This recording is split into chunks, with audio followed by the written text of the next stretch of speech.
Next. For the fourth time in a month, a scare at Philly International prompts the search of a plane.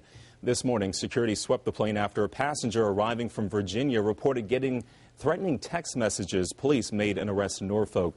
They're calling it a domestic incident. Other recent scares, including a young man wearing a Jewish prayer box and a woman who carried on an extra bag. Klaver of the FBI joins us to talk about these incidents. Good to see you.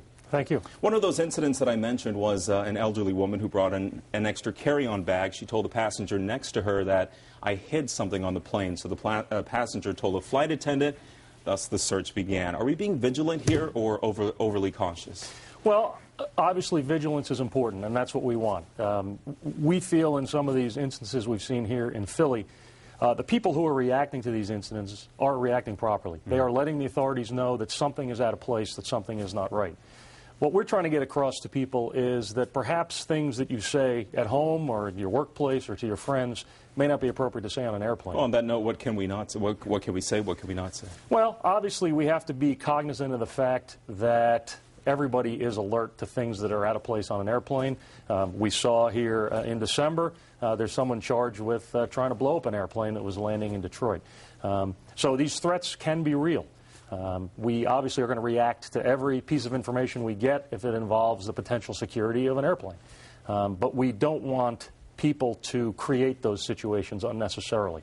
And that's what we're talking about. Once you do receive a threat, take us through the scenario here. How do you guys react? Well, it really depends on the nature of the threat. Typically, if we're talking about here at Philadelphia International Airport, the Philadelphia police are kind of the first line of defense there. We have people at the airport. There are other federal agencies that are responsible for security of the airports, TSA, the Federal Air Marshals.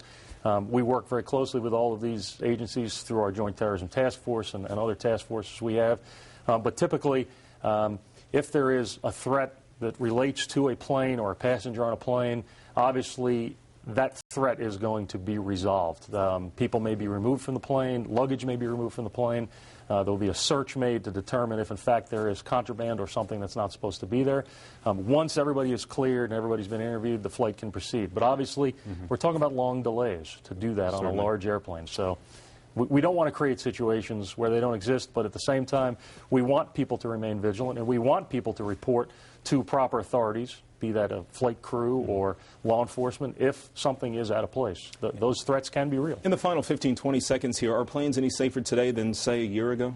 Well, I think planes are very safe. I think all of the organizations and agencies I mentioned do a very good job of protecting the security of air travel. And but again, nothing is perfect. We've seen that, but we're going to respond to every threat appropriately, and we're going to address it and make sure that there is not a real threat. We have to remain vigilant. Klaver with the FBI, thanks for joining us. Thanks for having me. Carrie Lee. All right, Thomas, thank you. You can file this one under